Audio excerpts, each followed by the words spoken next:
La deuxième édition du dialogue sur la résilience en Afrique s'était tenue du 22 au 23 août 2025 en République centrafricaine, précisément dans la commune de Pissa, située dans le massif forestier du sud-ouest préfecture de Lobaye.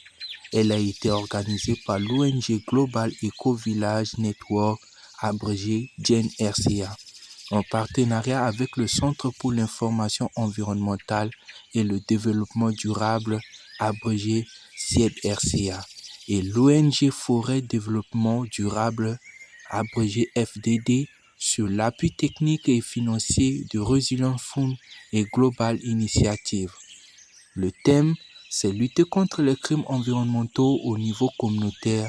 L'objectif de ce dialogue est de faciliter une compréhension commune des crimes environnementaux et la manière dont ils affectent les communautés locales et les peuples autochtones. Leur environnement, identifier les indicateurs d'alerte et les méthodes efficaces pour détecter les crimes environnementaux. Partager les points de vue des communautés sur les défis potentiels, les réponses et les recommandations. Le dialogue a été conclu par une activité de planting d'arbres sur un espace de 3 hectares dans le prolongement du site de reboisement de 2017. Le dialogue de Pissa a connu un succès sans précédent par la qualité des débats, la maîtrise de la thématique, la configuration des participants ainsi que l'implication des autorités locales.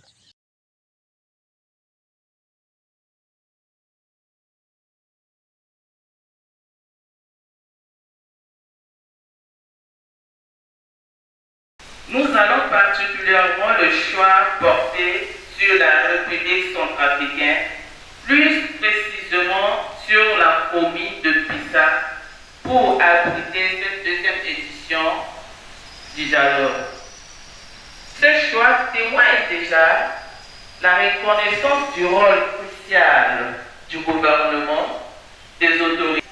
À la suite de nos travaux, il y a un plaidoyer qui se tiendra à Bondy auprès des décideurs et des partenaires techniques et financiers.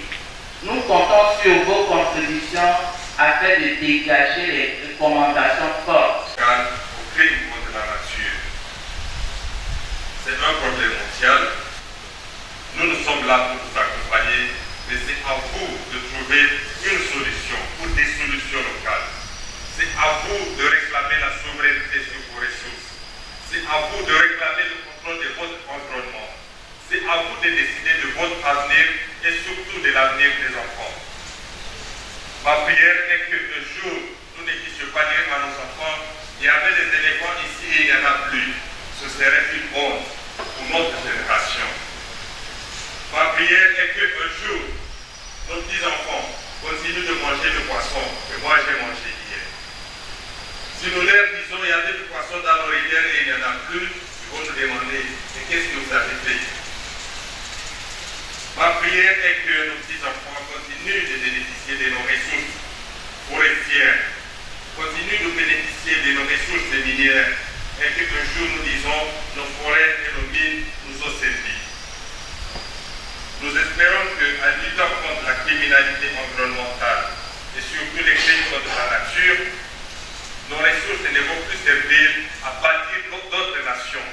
Elles serviront plutôt à développer nos communautés. Nous allons décider de l'application de nos lois chez nous et de la façon de contrôler nos ressources et notre environnement.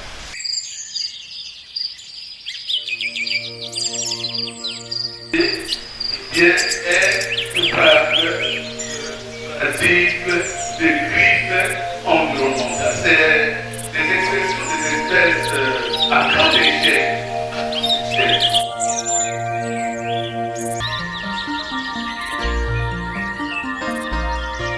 Effectivement, quelle espèce ici là, des éléphants naturellement, parce que c'est eux naturellement avec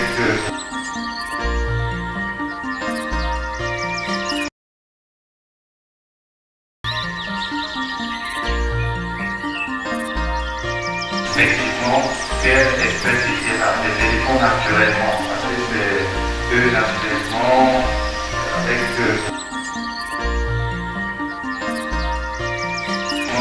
quelle espèce ils appellent naturellement, parce que c'est eux naturellement avec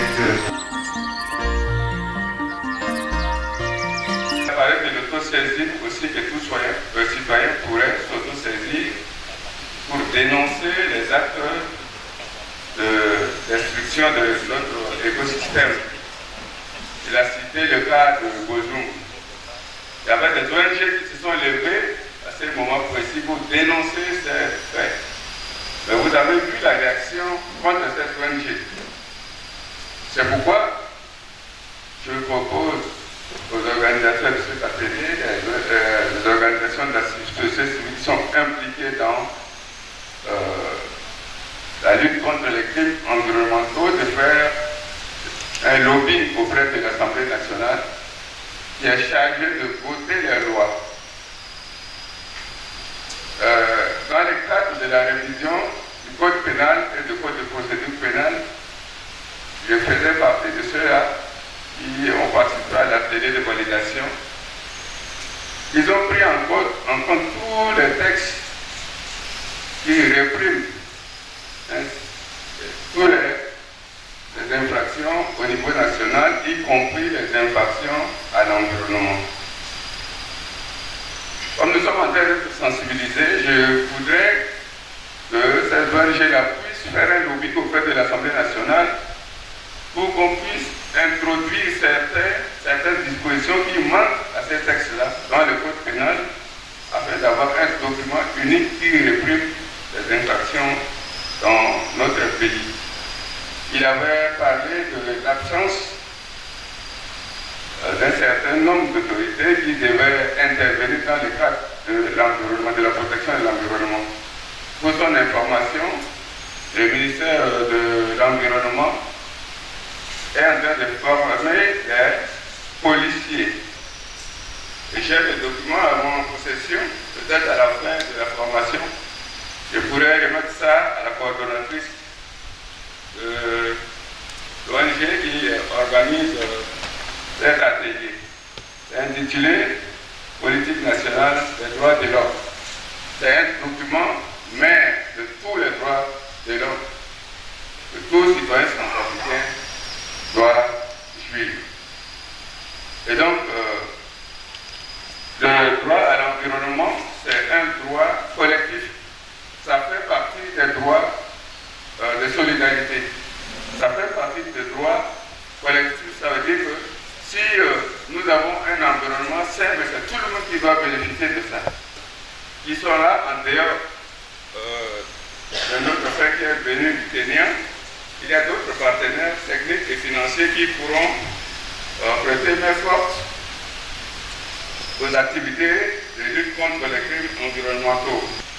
Pour l'action numéro 3, je dis renforcement du droit à un environnement sain. Nous avons 9 activités, comme j'ai dit tantôt. Nous avons la réforme de la réglementation environnementale, la mise en place de l'opérationnalisation d'un système de monitoring environnemental, c'est-à-dire qu'on va essayer de relever toutes les violations aux droits de l'environnement. Il y a également l'organisation de l'information et de la sensibilisation environnementale, c'est ce que vous êtes en train de faire, c'est une très bonne chose déjà. Nous avons la mise en place d'un observatoire national des changements climatiques. Nous avons le développement des capacités de production des filières forestières et fauniques, donc les eaux et forêts sont prises en compte ici. Nous avons le renforcement de la sécurisation du domaine forestier et des autres aires protégées. Nous avons le renforcement des contrôles environnementaux. La question soulevée par l'intervenant tout à l'heure. Nous avons également l'élaboration des plans de gestion des déchets urbains. Il avait cité un cas tout à l'heure. La 9e action, c'est l'intégration des principes du développement durable dans les plans sectoriels. Donc le gouvernement a pris en compte la question de la protection de l'environnement dans l'élaboration de sa politique nationale des droits de l'homme.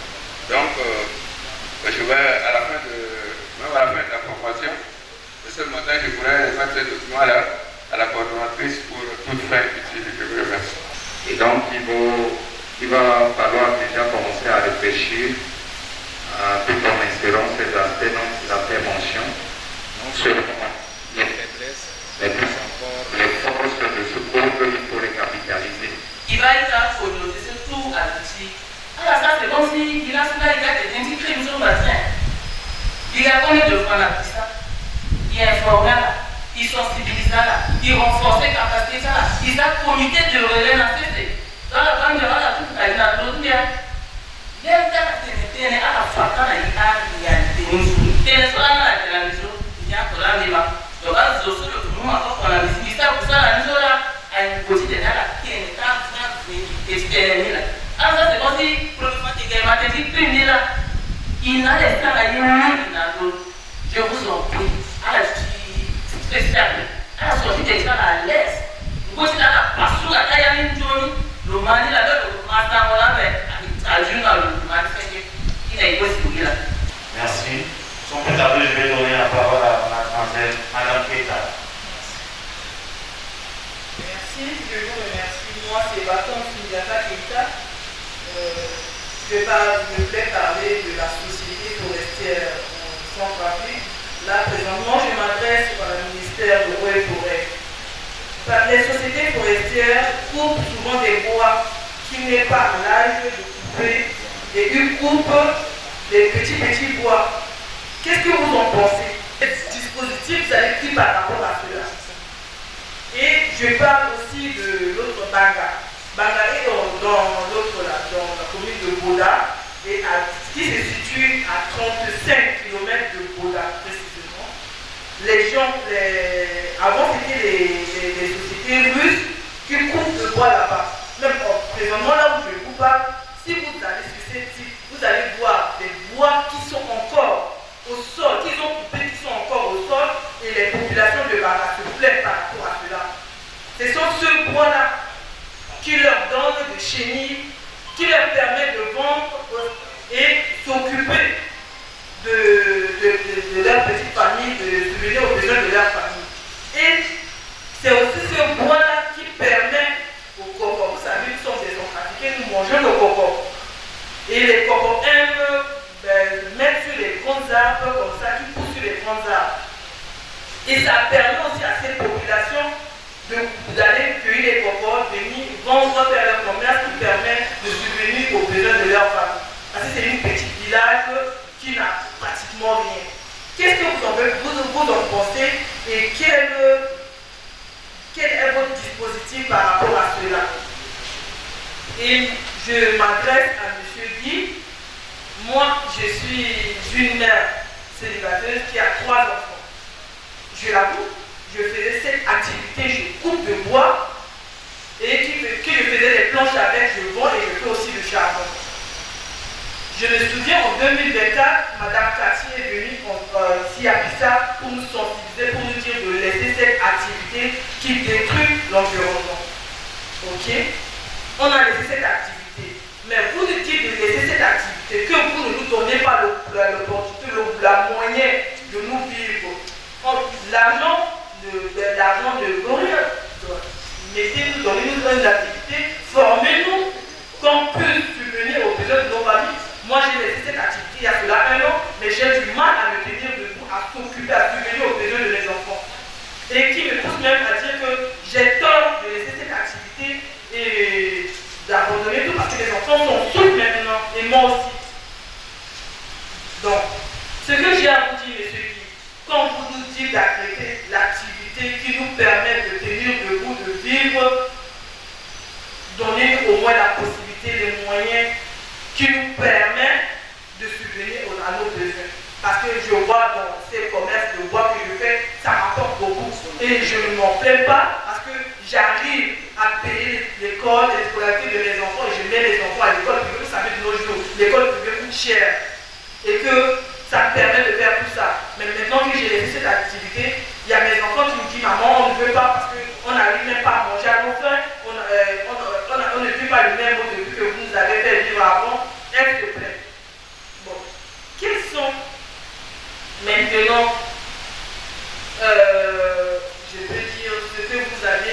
dire, ou bien les moyens que vous avez mis à notre disposition. C'est parce que moi là, personnellement, je vous dis franchement, je n'y compte même pas d'arrêter parce que vous ne faites pas former, vous ne nous donnez pas les moyens, vous nous dites d'arrêter ce qui nous permet de vivre. Donc je ne crois pas que je vais ici abandonner cette activité.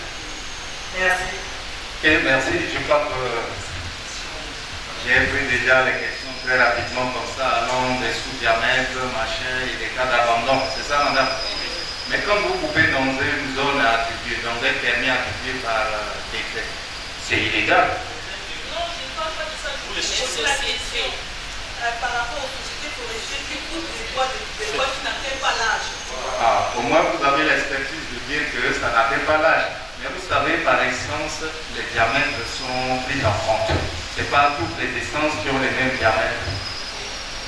Vous allez, peut-être que la loi nous dit que peut-être s'appeler, tu peux le faire à 90 ou à 100, ça dépend de ce qui est prévu dans le plan d'aménagement. Et naturellement, il y a des essences qu'on coupe même au diamètre 60-70. Il arrive. Et s'il y a des cas de sous-diamètre, je crois que la loi est claire sur les sous-diamètres, c'est de les verbaliser, c'est tout. Et je crois que c'est le rôle de la direction régionale et de l'inspection de, comme vous dites, vous citez là le permis 193 de bois rouge, c'est ça, non? Et voilà pourquoi je voulais avoir cette précision pour vous citer par rapport à ça. Si c'est pour le cas de Centrabois, c'est normal. Vous savez que le permis Centrabois a beaucoup de particularités. La proximité avec la population, l'habitation, et naturellement, même sur le plan d'aménagement de Centrabois, on a fait des études supplémentaires au moins pour que ça soit érigé en permis. Et donc, vous voyez, dans ça, vous avez la série de conventions et les diamètres minimums sont revus de fois par rapport à la répartition des ressources dans ces permis. Maintenant, vous savez aussi que Centrabois a eu une autorisation d'exportation des branches et des fourches. Donc, c'est normal que vous rencontrez peut-être ces bois de petit diamètre dont vous faites mention. Et donc, il y a toute une technicité, il y a un suivi derrière pour pouvoir apprécier est-ce que c'est des sous-diamètres ou ce n'est pas des sous-diamètres. Voilà pourquoi souvent vous voyez des petits diamètres. Il a eu une autorisation d'exploiter les branches et les fourches. Donc, il se peut que ce soit aussi des branches ou des fourches. Parce que officiellement, le département lui a donné cette autorisation. Il y a des cas comme ça. Il peut y avoir aussi des cas de sous-diamètre dont vous faites mention. Pour les cas de sous-diamètre, je crois que la loi est claire là-dessus. Donc on les verbalise en fonction de ce que la loi prévoit par rapport au couple des sous-diamètres. Parce que le plan d'aménagement a tout prévu. Voilà pourquoi en donnant peut-être les diamètres pour chaque essence, on essaie de faire en tout cas des études. L'anatomie nous dit que pour que sa pellicule puisse devenir mature, il faut atteindre quel diamètre. Et maintenant, on voit la répartition. S'il y a beaucoup de sapellis, on peut remonter soit à 100 de diamètre, à 80 ou à 90. Il y a des techniques comme ça que les aménagistes utilisent au moins pour donner les DMA ou les DME, les DMA surtout pour l'exploitation. Maintenant, pour les cas d'abandon, vous avez fait mention et que vous avez vu quelque part. Je crois que la loi aussi prévoit. Si vous voyez que c'est des abandons injustifiés, c'est-à-dire que la société, ou peut-être le détenteur qui n'a pas coupé, qui a coupé l'arbre, n'a pas donné les bonnes raisons de l'abandon, si ça dépasse 181 jours francs, qui ne donne pas la position, ou peut-être l'orientation de ces voies, c'est considéré comme abandon. Et donc, l'amende part de 5 millions à 50 millions. La loi a tout prévu. Si vous voyez les cas de sous-diamètre, rapprochez-vous peut-être des services déconcentrés. Les plus proches ici iront constater si effectivement, au regard de tout ce que le pôle prévoit et le plan d'aménagement, ils vont juste conclure pour dire que c'est un cas d'abandon, machin et autres. Ils sont bien placés pour vous qualifier, pour vous clarifier et vous faire la différence entre ce que vous appelez sous-diamètre ou soit si c'est des branches ou des fourches qui sont dédiées à l'exploitation. Maintenant, le cas spécialement de Boda, où dont tu fais mention, c'est vrai. Les partenaires russes exploitent là-bas. Mais à un moment donné, ils ont arrêté l'exploitation. Et nous, on a pris acte. Et on est en train de travailler en interne. Je crois que je suis venu par là plusieurs fois sur les angles pour clarifier la situation. On est aussi limité par les moyens. Maintenant, une personne là en face pour ces sociétés, tu ne vois pas.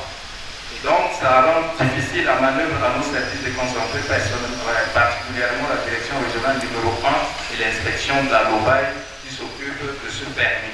Et donc, nous, on n'a pas les données. Ce qu'ils font présentement, c'est qu'ils nous envoient juste les mouvements de poids pour garder le permis. Or, la loi ne dit pas, ne leur autorise pas à garder le permis inutilement, parce que nos communes, l'État aussi attend des recettes par rapport à ces permis. Et donc, je crois qu'on les a soumis avec un courrier derrière et on est en train de suivre certainement. S'ils ne réagissent pas très rapidement, je crois que l'administration forestière va prendre ses responsabilités pour entamer les procédures de retour au domaine, comme la loi le dit. Parce qu'ils sont en phase de mise en demeure présentement. Et s'ils ne reprennent pas très rapidement les activités, on sera entré à notre niveau de tir de tour. Donc voilà, c'est des aspects comme ça. Mais pour les cas d'abandon, on autorise les abandons de bois. Si les bois sont abandonnés et c'est bien localisé et que ce n'est pas dans un titre, ou peut-être que le titre est retiré par l'administration, de ce côté, je crois qu'on pourra vous autoriser à récupérer. Et la récupération, qu'est-ce que l'État entend aussi de ça? On peut vous donner une autorisation de récupération et vous allez venir payer les différentes taxes. On vous vend ces bois. Parce que ce n'est pas vous qui avez coupé ces bois, c'est une entreprise. Donc ça devient d'abord propriété de l'État et il vous revend, c'est ce que dit la loi.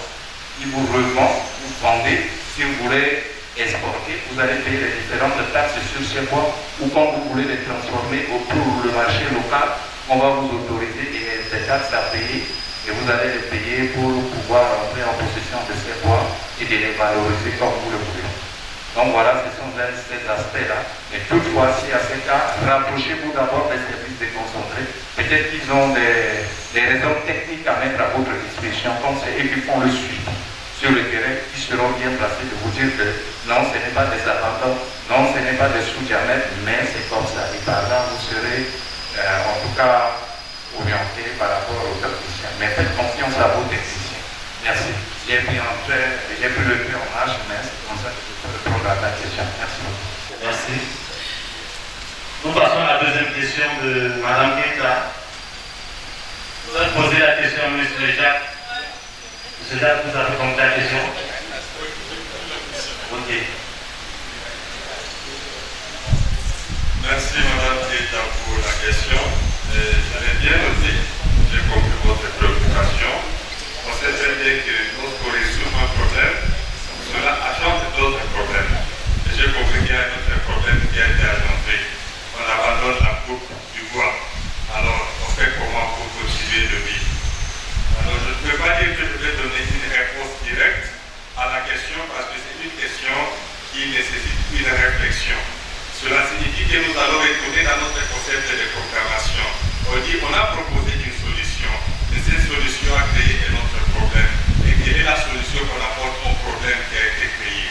Alors je pense que vous allez nous donner le temps d'y réfléchir avec l'organisation chargée de la mise en œuvre du projet. Et nous allons discuter de ces problèmes qui ont été causés par la solution à notre problème. Et nous allons voir quelle est la meilleure manière de l'aborder. C'est ce que je peux dire pour le moment. Merci. Je tiens d'abord à remercier le présentateur de tout à l'heure sur le concept des crimes environnementaux en RCA. Je remercie aussi les organisateurs de ce dialogue parce que le choix porté sur l'éducation n'est pas un hasard. Tout simplement, en espérance, hormis ma fonction de chef secteur scolaire, je suis formatrice au niveau du CPA de Gombi. J'interviens dans le module éveil social. Et dans le module éveil social, il y a des matières, entre autres, éducation à la citoyenneté, éducation aux droits de l'homme. Et il y a des titres inscrits pour ces matières que l'enseignant doit développer avec les élèves. Je peux aussi donner quelques titres comme la protection des végétaux, l'interdiction des feux de brousse et j'en passe. Je crois que ce dialogue, vraiment, avec les échanges et les réactions positives va nous aider à avoir des connaissances et aller enrichir le vocabulaire du professeur de l'école, en un mot d'un enseignant. Parce qu'arrivé à un certain moment, l'enseignant, parfois, ce sont des thèmes, je vois, un peu difficiles. Et lorsqu'il va dispenser le cours, il éprouve des difficultés. Parfois, les mots le manquent. Donc, j'attends vraiment, le ministère aussi attend à ce que les spécialistes qui sont là en environnement vont nous vraiment donner des réponses à la question que le présentateur dans sa présentation avait laissée et a suscité vraiment des réactions qui vont nous aider vraiment à avoir des connaissances pour dorénavant. Lorsqu'on va enseigner, on va avoir aussi des mots à dire à ces enseignants-là et puis ces enseignants-là aussi auront des mots à dire à ces élèves pour le développement durable. Parce que si on ne voit pas non seulement des espèces ou bien la faune, etc., mais on voit aussi l'homme. Malgré, il est dit ici que c'est l'homme qui est au centre même de la destruction de la nature et ça joue en conséquence aussi si les espèces ou bien tout ce que j'ai fait, si ça disparaît, sûrement que l'homme aussi disparaît. Donc je crois que je remercie beaucoup, c'est la propos que je donne vraiment. Je remercie les organisateurs qui ont invité le ministère de l'Éducation à ce dialogue.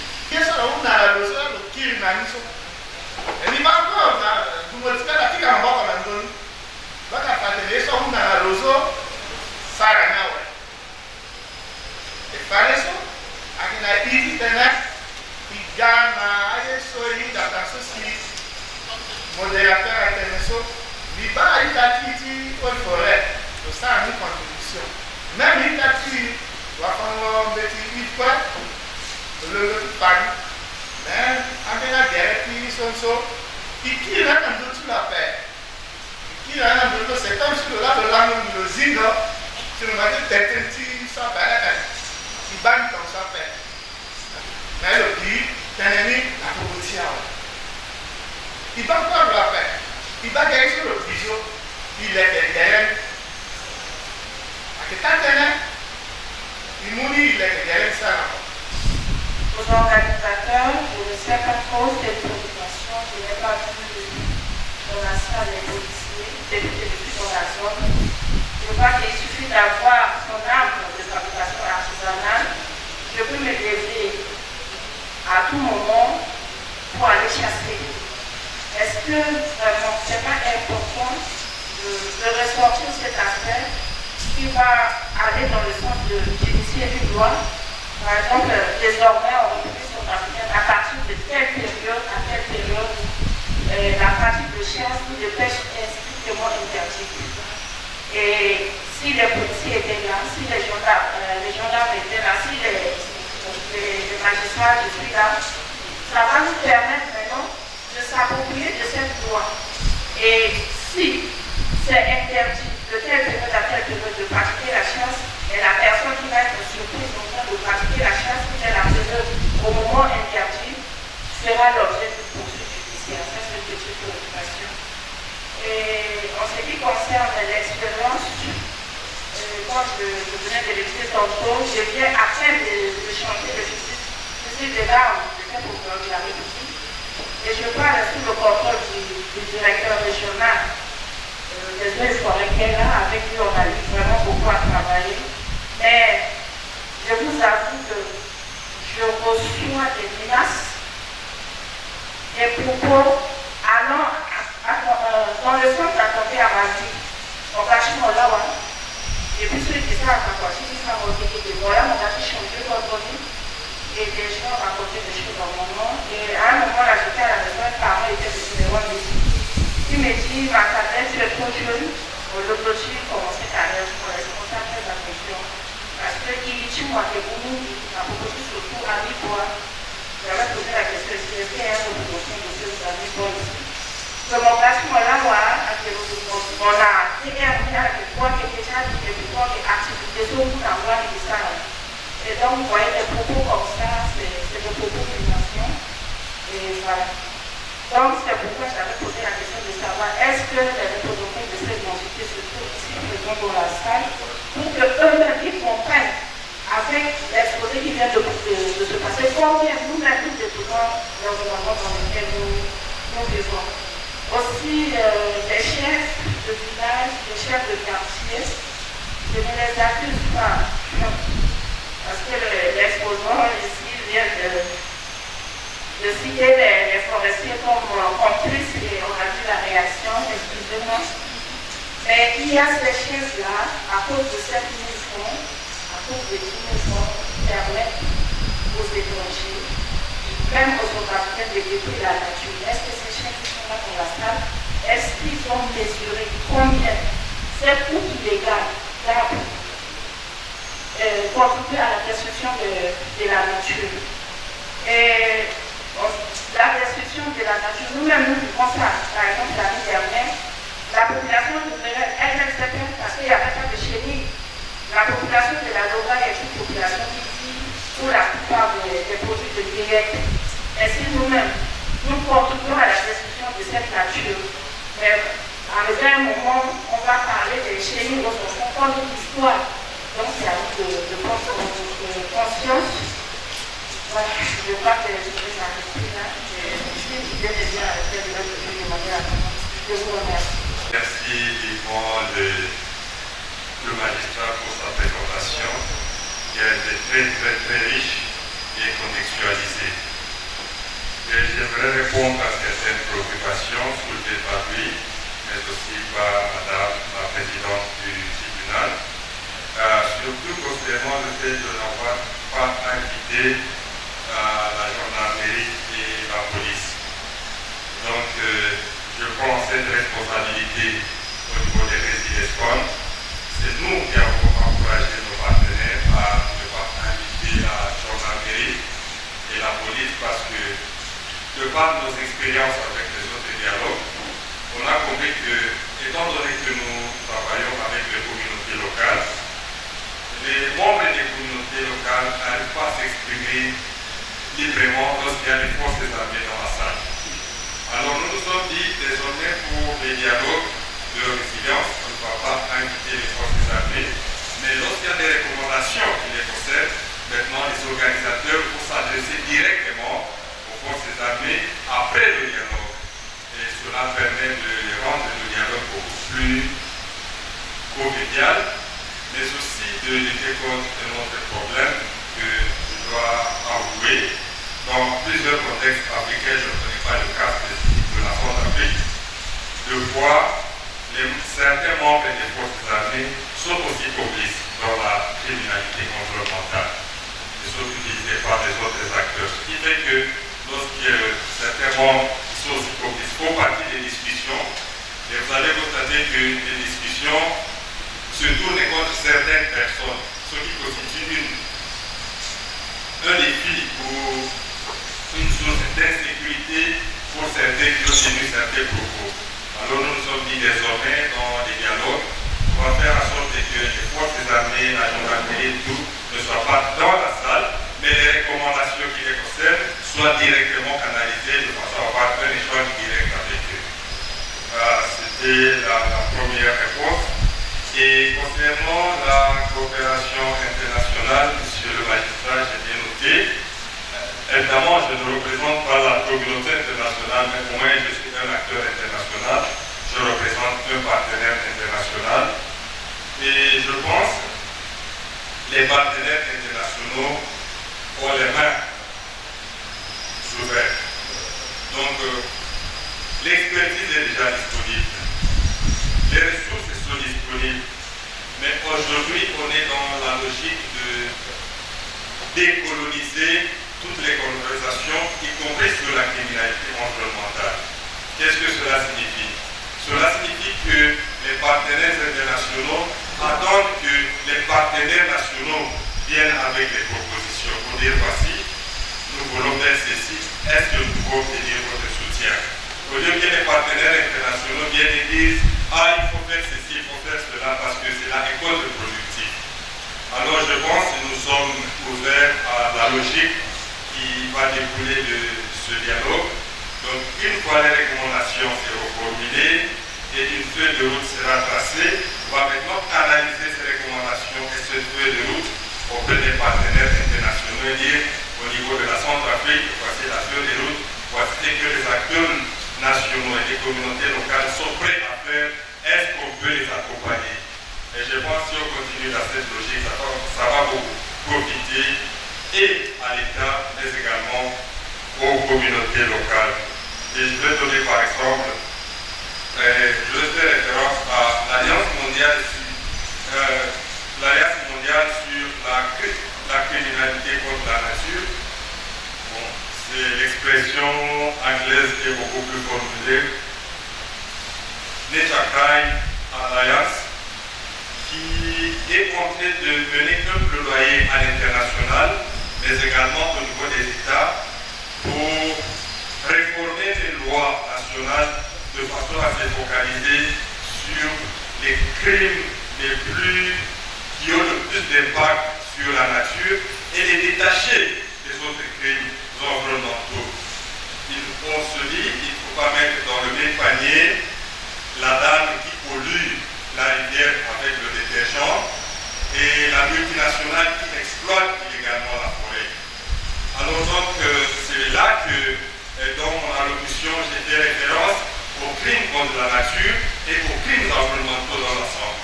Parce qu'on s'est dit désormais il faut que les législations essaient de mettre la distinction entre les crimes environnementaux les plus graves qui constituent les crimes contre la nature elle-même, notamment l'exploitation illégale de la forêt, l'exploitation illégale des minéraux, l'exploitation ou le commerce des espèces protégées qui est différent du commerce des espèces sauvages. Parce que nous avons des espèces sauvages non protégées et des espèces sauvages protégées. Alors on se dit désormais il faut pénaliser les espèces sauvages protégées tout en protégeant les communautés locales qui bénéficient des espèces sauvages non protégées. Dans le contexte de la Centrafrique par exemple, on prend la viande de brousse. Alors on ne va pas dire que tout celui qui prend la viande de brousse est un criminel. Mais on va se dire, voici les espèces qu'il ne faut pas toucher. Si vous touchez à telle espèce, désormais vous êtes passible d'une prison par exemple. La loi va définir ce contexte. Alors on s'est dit, il faut dire que nous avons la viande de brousse, mais nous avons les espèces que nous devons impérativement protéger. Il ne faut pas y toucher. Alors on est en train de faire le plaidoyer pour que les États élaborent des lois qui soient adaptées à leur propre contexte. Parce que dans d'autres contextes, comme au Kenya par exemple, on ne fait pas de distinction entre espèces sauvages et espèces protégées. Donc tout ce qui est espèces sauvages constitue déjà un crime. Parce que là-bas, on ne mange pas la viande de brousse. Mais dans la région Afrique centrale, c'est différent. Nous avons des espèces sauvages dans l'ensemble, nous avons des espèces protégées. Alors on s'est dit qu'il faut que la loi pénale fasse la distinction entre espèces sauvages et espèces protégées. Cela permettra d'éviter la confusion. Donc, nous avons maintenant la pêche illégale et nous avons la conversion des terres. Alors donc, on se dit, si la loi pénale se focalise sur ces 5 aspects qui sont très bien précis et qui constituent la plus grande menace à l'environnement dans le pays, cela permettra de protéger aussi la loi contre les autres discussions, y compris sur le changement climatique et tout. Comme ça, on va détacher la criminalité environnementale avec les questions de carbone, des émissions de gaz à effet de serre, de pollution, qui sont des questions secondaires et qui évoluent beaucoup plus rapidement que la question de la criminalité que la loi peut aborder de manière efficace, si aussi actuelle. Alors je pense que l'expertise est là, donc si les recommandations sont bien formulées, les acteurs internationaux peuvent accompagner les acteurs nationaux dans ce sens. Et je vais noter aussi qu'au niveau de notre organisation, la Global Initiative Against Transnational Organized Crime, nous mettons à disposition l'expertise. Nous sommes un réseau mondial d'experts sur toutes les questions de la criminalité organisée, y compris la criminalité environnementale. Et nous sommes la première organisation, l'organisation mondiale qui publie chaque 2 ans l'indice sur la criminalité organisée, où on fait le profil pour chaque pays du monde. Donc si vous allez sur l'indice, vous cliquez sur la République centrafricaine, vous aurez toutes les informations sur le niveau de criminalité organisée en République centrafricaine, parce que nous pensons qu'il faut désormais démocratiser le débat sur la criminalité organisée, dire aux communautés locales, voici ce qui se passe dans votre pays, et sur cette base, on peut maintenant voir comment contextualiser les réponses. Alors je pense que les ressources sont là, et les acteurs internationaux sont disposés, mais il faut que les langues viennent du national. Et cela va dans le sens de décoloniser la coopération internationale. Et je reviens à la recommandation faite par notre partenaire FPD sur la définition de la criminalité environnementale au niveau local. Je pense aussi que c'est la responsabilité de nous, acteurs de la société civile, d'aider les communautés locales à comprendre dans leur propre langage la criminalité environnementale. Parce que si je vais vers ma maman, je commence à lui parler des lois, des articles et tout, et elle ne va pas comprendre. Mais si je dis à ma maman, maman, comme vous le savez, la loi nous autorise de manger l'antilope, mais la loi ne nous autorise pas de manger l'éléphant, ma maman va comprendre. Comme ça, je dirais à ma maman, si vous tuez l'antilope, selon les instructions faites par l'autorité en charge, on ne va pas vous condamner. Mais si vous tuez l'éléphant, peu importe les circonstances, vous serez emprisonné. Je vais éviter tout le débat juridique que ma maman ne peut pas comprendre, mais je vais faire passer le message. Et si je communique la même chose à mes enfants, les enfants vont comprendre comme ça. Lorsqu'ils seront adultes et lorsqu'ils seront à l'université, ils peuvent comprendre la sémantique juridique et tout, mais au moins ils auront compris le concept de base. Alors je pense que c'est l'approche qu'il faut, surtout lorsque nous allons vers les communautés locales. On n'a pas à leur présenter des définitions complexes de la criminalité organisée, mais il faut leur expliquer par rapport à leur contexte que ça c'est autorisé, ça ce n'est pas autorisé. On fait la pêche dans toute la rivière autour de nous. Par exemple, si vous dites aux communautés, la loi vous autorise de faire la pêche entre le mois de mars et le mois de septembre. Par exemple, si vous faites la pêche entre octobre et février, parce que vous n'êtes pas autorisé, vous serez emprisonné. La loi vous autorise de faire la pêche sélective. Donc nous avons des poissons que nous devons pêcher, mais on ne doit pas tuer par exemple des petits poissons et tout. Comme ça, si vous faites une pêche non sélective, par exemple vous laissez des produits chimiques dans la rivière et que vous tuez tous les poissons, les crabes et tout, c'est une pêche non sélective, vous serez sanctionné par la loi. Ils vont comprendre beaucoup plus facilement, mais sans citer des articles. Alors je pense que c'est une approche adaptée au contexte local, donc il ne faut pas rendre complexe les définitions lorsque nous allons vers les communautés locales.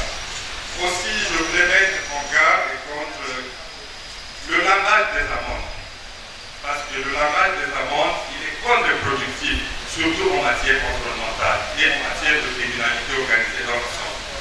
Pourquoi? Parce que les criminels profitent énormément de la criminalité organisée et de la criminalité environnementale.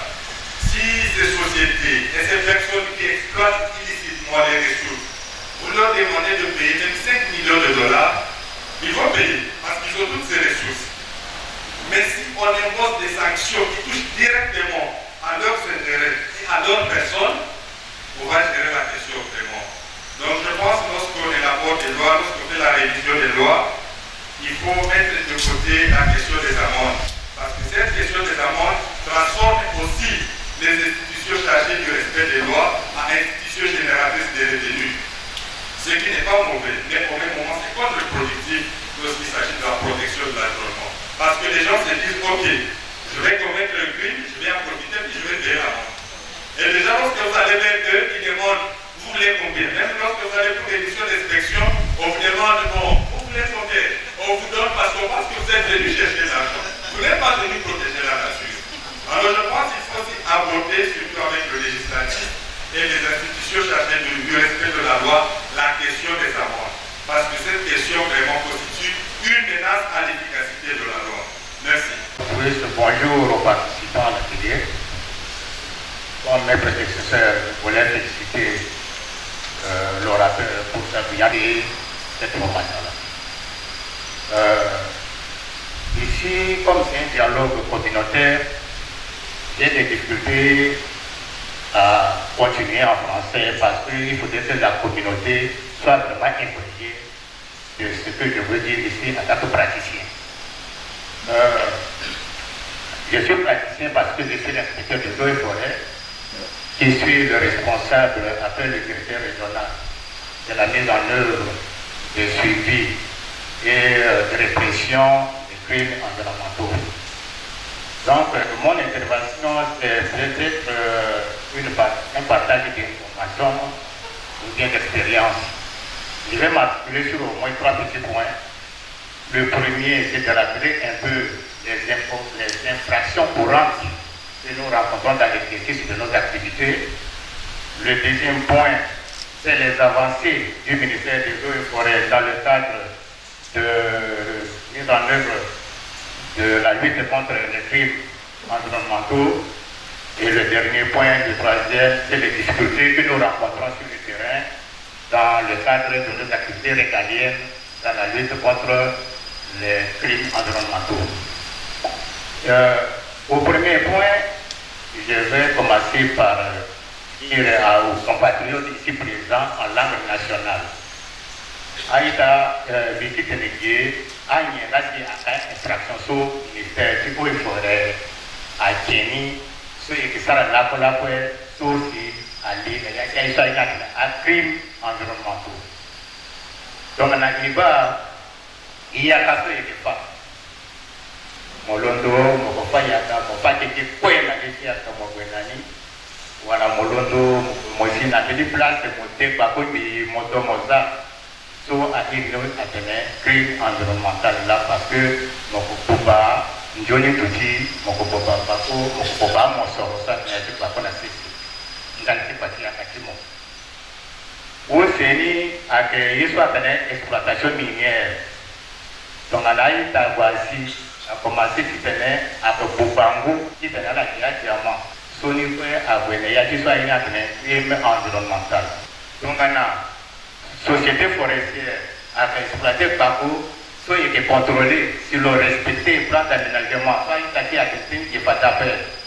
Si l'on a qui soit soit il y a un crime environnemental là, ni là, à l'exercice.